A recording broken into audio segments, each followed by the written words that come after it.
Hello student, पिछली video में हम ये देख चुके हैं अनंत लंबाई की कोई आवेशित तार है, उसके कारण विद्युत क्षेत्र कितना होगा उसके बारे में अपने डिस्कशन कर चुके हैं। आज अपने देखेंगे पट्टिका के कारण। पट्टिका भी दो प्रकार की हो सकती है, एक तो चालक और एक कुचालक। चालक की कंडीशन में अलग फॉर्मूला निकलेगा और कुचालक की कंडीशन में अलग फॉर्मूला निकलेगा। जब भी हम किसी कुचालक पट्टिका को आवेशित करेंगे तो उस पर जो चार्ज वितरण होगा, आवेश वितरण होगा, वो अलग तरीके का होगा, और जब हम किसी चालक को आवेशित करेंगे तो उस पर जो आवेश वितरण होगा वो अलग तरीके से होगा।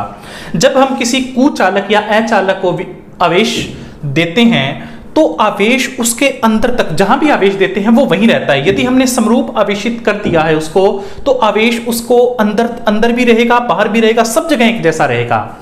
लेकिन यदि हम चालक को आवेशित करते हैं तो उसके अंदर की तरफ, चालक के अंदर कभी भी आवेश नहीं रहेगा। तो इसके बारे में अपने डिस्कशन करेंगे चालक के बारे में जब अपने इसका डेरिवेशन आएगा। लेकिन सबसे पहले अपने करेंगे कि यदि हमारे पास कोई अचालक पट्टिका है, इस प्रकार की पट्टिका है, उसको हमने समरूप आवेशित कर रखा है और लंबाई क्या है इसकी, अनंत है, अपरिमित लंबाई है, उसके कारण जो विद्युत क्षेत्र आएगा वो कैसे आएगा।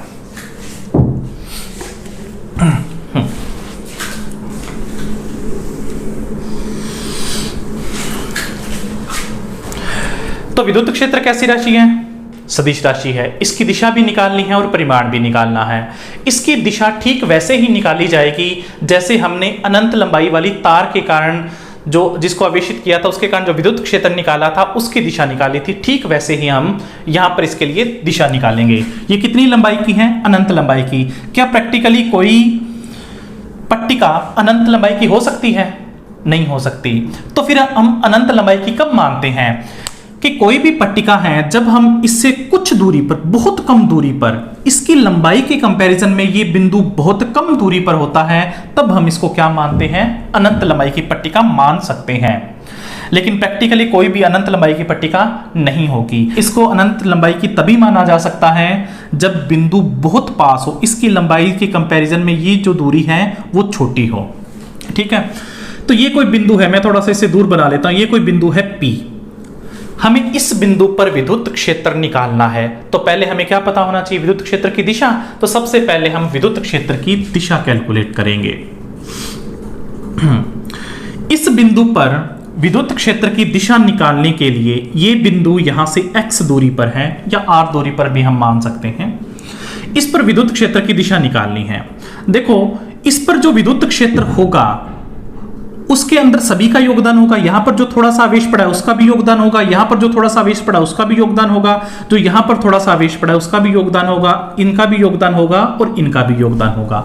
मान लेते हैं यहां पर कुछ एरिया है जिसके अंदर एरिया कितना है, DA। ठीक, जब हम किसी पट्टिका को आवेशित करते हैं तो आवेश उसके पृष्ठ पर वितरित हो जाता है, यानी कि हमें यहां पर पृष्ठीय आवेश घनत्व की बात करनी है। पृष्ठीय आवेश घनत्व, जो कि आप पिछली वीडियोस के अंदर पढ़ चुके हो, सिग्मा की बात करनी है। इसकी यूनिट क्या होती है, आवेश पर यूनिट एरिया, यानी कि पर यूनिट क्षेत्रफल, ये इसकी यूनिट होती है। ठीक है, इसकी हमें डिस्कशन करना है। मान लेते हैं ये छोटा सा एरिया DA है, इतनी ऊंचाई पर, इतनी ही ऊंचाई पर छोटा सा एरिया DA और भी तो होगा, उसके कारण भी तो विद्युत क्षेत्र यहां पर आएगा। मान लेते हैं इसके कारण विद्युत क्षेत्र DE1 है। DE किस लिए यूज करते हैं, जब छोटा सा हो, अल्पांश हो। इस थोड़े से आवेश के कारण जो इस एरिया के अंदर है, थोड़ा सा ही तो विद्युत क्षेत्र होगा। ये जो नीचे वाला हमने एज्यूम किया है, ये भी उससे इतनी ही दूरी पर होना चाहिए और सेम साइज का होना चाहिए। तो इसके कारण जो विद्युत क्षेत्र इस बिंदु पर आएगा वो भी तो सेम ही आएगा, DE2 मान लेते हैं। लेकिन वैसे ये क्या रहेंगे, सेम रहेंगे, बट इनकी दिशा क्या रहेगी, अलग अलग। मान लेते हैं ये कोण थीटा है, तो ये भी तो कोण थीटा हो जाएगा। अब इस तरीके से लाइन खींचते हैं, ये कोण थीटा है तो ये भी थीटा और ये भी थीटा। इसके घटक कर लेते हैं, इस वाले के दो घटक हो जाएंगे। जो इस थीटा के साथ होगा वो तो होगा DE1 कोस थीटा, और नीचे वाला जो घटक होगा वो होगा DE1 साइन थीटा। इनका जो मैग्नीट्यूड है वो तो है सेम, DE1 और DE2, लेकिन दिशा क्या है, अलग अलग। ठीक, वैसे इसके भी घटक कर लेते हैं। DE2 के। इस तरफ बनेगा जो थीटा की दूसरी साइड होता है उसको लिखा जाता है DE2 साइन थीटा, और इस तरफ लिखा जाएगा DE2 कोस थीटा। ये दोनों एक दूसरे के इफेक्ट को क्या कर देंगे, खत्म। यानी कि इस दिशा में, वर्टिकल दिशा में, ऊर्ध्वाधर दिशा में कोई भी विद्युत क्षेत्र का घटक नहीं बचेगा। लेकिन जो दोनों के दोनों घटक है, कौन सी दिशा वाले बच गए, इस दिशा वाले, यानी कि क्षैतिज दिशा वाले बच गए। ऐसे ही कुछ आवेश यहां पड़ा होगा, कुछ आवेश यहां पड़ा होगा, तो इनके भी कौन से घटक बचेंगे, सिर्फ यही वाले घटक बचेंगे। ऐसे ही कुछ आवेश यहां पड़ा होगा और कुछ आवेश यहां पड़ा होगा, इनके कारण जो विद्युत क्षेत्र आएगा उनके भी कौन से घटक बचेंगे, क्षैतिज घटक बचेंगे। ये वाले घटक क्या हो जाएंगे, कैंसिल हो जाएंगे। तो कुल मिलाकर जो घटक बचेंगे वो सिर्फ कौन से बचेंगे, क्षैतिज घटक बचेंगे। यानी कि किसी पट्टिका के कारण जो कि अनंत लंबाई की है, उससे कुछ दूरी पर यदि कोई बिंदु है तो उस बिंदु पर विद्युत क्षेत्र की दिशा हमेशा ही उसके परपेंडिकुलर क्षैतिज में इस तरीके से होगी। यह सिर्फ अचालक पट्टिका के लिए ही लागू नहीं होता, चालक पट्टिका के लिए भी जब हम निकालते हैं तो इसी तरीके को फॉलो किया जाता है। अब अपने अनंत लंबाई की अचालक पट्टिका के कारण जो विद्युत क्षेत्र है उसका अपने को फॉर्मूला निकालना है। जब हम इसको आवेशित करते हैं तो जहां आवेश दिया गया है वहां पर जाकर वितरित हो गया और हमने इसको समरूप आवेशित किया हुआ है। तो ये जब हम किसी पट्टिका को या क्षेत्रफल को आवेश देते हैं तो उस कंडीशन में हम पृष्ठीय आवेश घनत्व का यूज करते हैं, जो कि आपको पिछली वीडियो में सिखाया गया है। मान लो इस पट्टिका से कुछ दूरी पर, बहुत कम दूरी पर कोई बिंदु है जिसकी जो दूरी है x है, ये बिंदु है P। हमें इस बिंदु पर विद्युत क्षेत्र निकालना है। ठीक, इसको निकालने के लिए हमको गाउसियन नियम का यूज करना है। गाउसियन नियम का यूज करने के लिए हमें एक गाउसियन पृष्ठ बनाना होता है, वो किसी भी शेप का हो सकता है, लेकिन हमको डेरिवेशन निकालने के लिए कैसा यूज करना चाहिए, सममित यूज करना चाहिए। ठीक, हम इसके पीछे उतनी ही दूरी पर कोई बिंदु और ले लेते हैं x। ठीक, ये x दूरी पर बिंदु है, कोई P डैश मान लेते हैं, इसकी दूरी क्या है x, जितना आगे की तरफ है उतना ही ये पीछे की तरफ है, ये बिंदु x। अब इनको लेते हुए हमने एक सममित पृष्ठ बनाना है। तो सममित गाउसियन पृष्ठ कैसे बनाएं कि हम किसी बेलनाकार गाउसियन पृष्ठ की जो कि बंद है उसकी रचना कर लेते हैं इस तरीके से। ठीक है, ये गाउसियन पृष्ठ है जिसकी हम रचना कर ली। अब देखो, ये जो इसका अंदर वृत्ताकार जो क्षेत्रफल है, जिसके अंदर जो आवेश है, इसको हम मान लेते हैं इसका क्षेत्रफल जो है S। तो ये और ये भी कितने हो गए, S हो गए। ठीक, इसको वैसे नाम दे लेते हैं हम S1 और इसको नाम दे लेते हैं S2। जो ये वक्राकार पृष्ठ है इसको नाम दे लेते हैं S3। अंदर जो आवेश है वो कितना होगा, पृष्ठीय आवेश घनत्व से यदि अपने निकालें तो पृष्ठीय आवेश घनत्व से अंदर जो Q होगा इनसाइड, वो होगा इस आवेश घनत्व को इस क्षेत्रफल से यदि मल्टीप्लाई कर दें तो इतना आएगा अंदर आवेश। ये आपको याद रखना है, यानी कि सिग्मा इंटू S।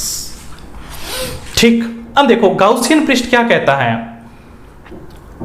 गाउसियन नियम क्या कहता है कि जो फ्लक्स होगा टोटल, इस बेलनाकार जो पृष्ठ से निर्गत फ्लक्स होगा वो कैसे लिखा जाएगा, वो लिखा जाएगा इस पृष्ठ के अंदर जितना आवेश आया है Q इनसाइड अपॉन में एप्सिलॉन नॉट वाले फॉर्मूले से लिखा जाएगा। अब देखो, इस फ्लक्स के अंदर जो कि पूरे में से निर्गत हो रहा है, किस किस का योगदान है, एक तो जो इसमें से निर्गत हो रहा है फ्लक्स, एक जो इसमें से निर्गत हो रहा है और एक जो इसमें से निर्गत हो रहा है। तो इसके लिए हम क्या लिखेंगे, यानी कि φ1 जो कि पहले पृष्ठ से निर्गत हो रहा है, इसके लिखेंगे φ2 जो कि दूसरे पृष्ठ से निर्गत हो रहा है, और इसके लिए लिखेंगे φ3 जो कि तीसरे पृष्ठ से निर्गत हो रहा है। फाई टोटल की जगह क्या लिखेंगे, Q इनसाइड अपॉन में एप्सिलॉन नॉट। φ1 की जगह क्या लिखेंगे, यहां पर जो विद्युत क्षेत्र होगा E, फिर उसके साथ लिखेंगे डॉट ds और उसका कर देंगे इंटीग्रेशन। ठीक, प्लस में क्या लिखेंगे, ये है पहले पृष्ठ के लिए, दूसरे पृष्ठ के लिए भी हम क्या लिखेंगे E डॉट ds, फिर लिखेंगे तीसरे पृष्ठ के लिए क्या लिखेंगे, ई डॉट डी एस। ठीक, डॉट को हटाएंगे तो यहां लिख सकते हैं E D S cos theta. यहां क्या लिखेंगे, E D S cos theta. ये दूसरे पृष्ठ की बात हो रही है, ये पहले पृष्ठ की बात हो रही है। यहां पर लिखेंगे E D S cos theta, ये तीसरे पृष्ठ के लिए बात हो रही है। इस तरफ तो अपना चलता रहेगा। क्यू इनसाइड की जगह अपने क्या लिख सकते हैं, सिग्मा इंटू एस अपॉन में एप्सिलॉन नॉट। पहले पृष्ठ के लिए ई और ds के बीच में जो डायरेक्शन है वो जो एंगल है E और ds के बीच में जो एंगल है वो कितना होगा, E इस तरफ होता है जो कि हमने डायरेक्शन अभी निकाली है। क्षेत्रफल की जो दिशा होती है वो भी आउटवर्ड बाहर की ओर लंबवत होगी, इस पृष्ठ के लंबवत होगी, यानी कि E की दिशा भी इस तरफ है और S की दिशा भी इस तरफ है। तो उस समय थीटा कितना हो गया, 0। cos 0 की वैल्यू कितनी होगी, 1 हो गई। तो हम उस कंडीशन में इसको इस तरीके से भी लिख सकते हैं, EDS1 प्लस में दूसरे पृष्ठ के लिए यदि बात करें तो इसके लिए E भी इस तरफ होगा, इसके परपेंडिकुलर यदि हम पीछे की तरफ देखेंगे तो E इस तरफ होगा, और इसके लिए जो S2 की दिशा है वो भी इस तरफ होगी, यानी कि उस कंडीशन में भी थीटा की वैल्यू 0 और कोस थीटा क्या हो गया, 2 हो गया, 2। यहां लिखेंगे प्लस में तीसरा जो पृष्ठ है वो इस तरीके से है वक्राकार, E की दिशा इस तरफ होती है और S इस तरफ है, तो दोनों के बीच में एंगल कितना हो गया, 90 डिग्री। दोनों के बीच में एंगल 90 डिग्री हो गया तो कोस 90 की वैल्यू क्या होगी, 0 हो गई।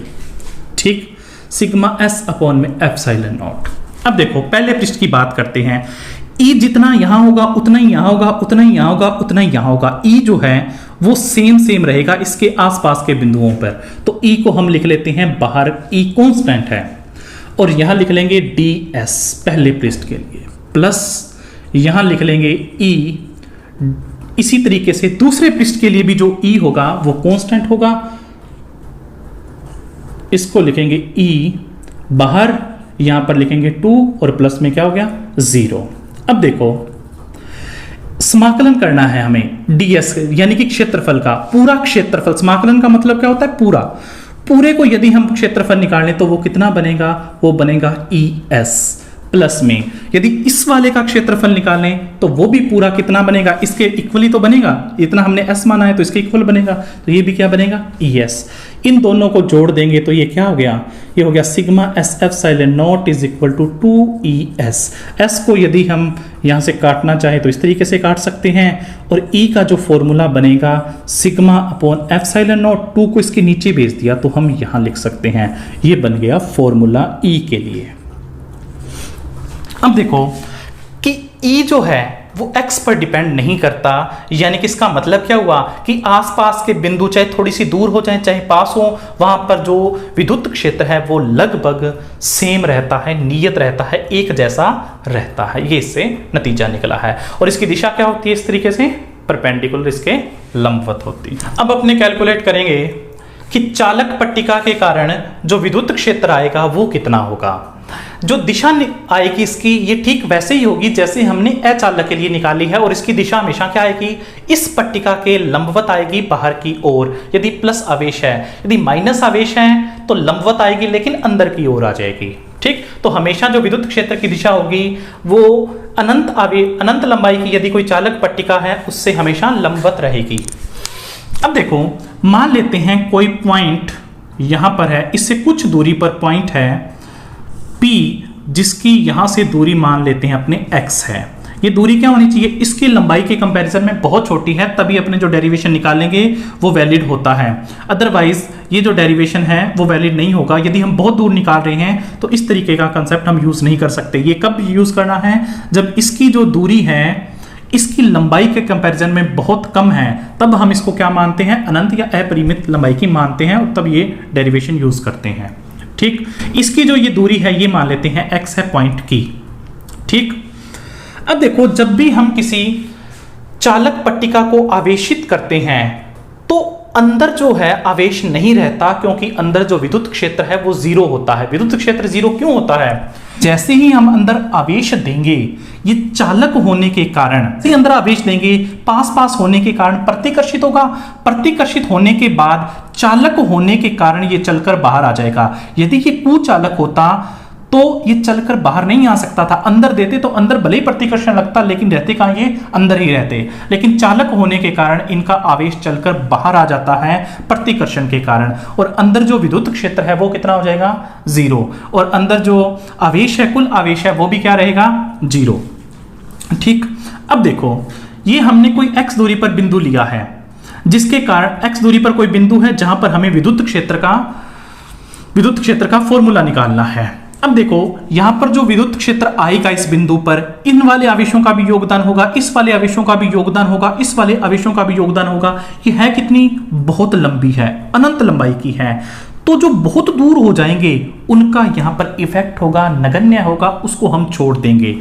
यानी कि हम एक थोड़ा सा भाग लेंगे, इसके अंदर गाउसियन पृष्ठ की रचना करेंगे जिनका सारों का इफेक्ट इस पर आता हो। ठीक, अब देखो यहां पर विद्युत क्षेत्र कितना है, 0, लेकिन इस तरफ कुछ ना कुछ विद्युत क्षेत्र होगा। अंदर तो हमेशा ही क्या होगा, विद्युत क्षेत्र 0, लेकिन बाहर होगा। तो हम गाउसियन पृष्ठ की रचना किस तरीके से करेंगे, हम यहां पर एक ऐसे गाउसियन पृष्ठ, बेलनाकार गाउसियन पृष्ठ की रचना करेंगे। ये कहां से होना चाहिए, अंदर से, इसके जस्ट अंदर से होना चाहिए। जहां पर विद्युत क्षेत्र 0 है वहां से स्टार्ट करके हम इसको कहां तक बनाएंगे, यहां तक बनाएंगे। इसके अंदर कौन कौन से आवेश आ जाने चाहिए, वो सारे आवेश आ जाते हैं जिसका इफेक्ट यहां पर होता है। जिनका इफेक्ट नगण्य होता है हम उनको गाउसियन पृष्ठ से क्या रखेंगे, बाहर रखेंगे, इस तरीके से। ठीक, अब देखो जब हम पट्टिका की बात करते हैं तो हम किसका यूज करते हैं, पृष्ठीय आवेश घनत्व यानी कि सिग्मा का यूज करते हैं। मान लेते हैं जो हमने गाउसियन पृष्ठ बनाया है उसका क्षेत्रफल कितना है, S है। तो इसके अंदर कितने पृष्ठ हो गए, 3 पृष्ठ हो गए। एक तो ये वाला जो कि इसके अंदर है, ठीक है, इसको हम मान लेते हैं S2, इधर वाले को मान लेते हैं S1। जो आवेश एक और गोला है, एक और वृत्ताकार क्षेत्रफल है जिसके अंदर ये आवेश है। मैं इसलिए नहीं बना रहा ताकि आप कंफ्यूज ना हो। जैसा हमने पिछली अचालक पट्टिका के लिए बनाया था ठीक वैसा ही बनेगा। एक यहां पर होगा जिसके अंदर आवेश है, ये एक S2, ये S1 और ये कौन सा हो गया, S3। मान लेते हैं जो S1 और S2 है इसका क्षेत्रफल S है, दोनों सेम सेम होंगे। बेलनाकार आकृति ली है हमने, बेलनाकार गाउसियन पृष्ठ लिया है जिसके कारण जिसका क्षेत्रफल क्या है, सेम है। ठीक, अब देखो Q इनसाइड, अंदर आवेश कितना होगा, इस गाउसियन पृष्ठ के अंदर आवेश कितना होगा, सिग्मा इंटू S, ये इसका अंदर आवेश होगा। जो गाउस का नियम कहता है कि जो फ्लक्स होगा, फ्लक्स टोटल, वो किसके इक्वल होगा, Q जो इस बेलन के अंदर आया है अपॉन में एप्सिलॉन नॉट। वैसे यदि इसको देखा जाए तो इस फ्लक्स के अंदर 3 पृष्ठों का योगदान है जिसमें से विद्युत क्षेत्र निकल रहा है। एक तो ये वाला जिसमें से 0 है विद्युत क्षेत्र, एक ये वाला जिसमें से कुछ निकलेगा, और एक ये वाला।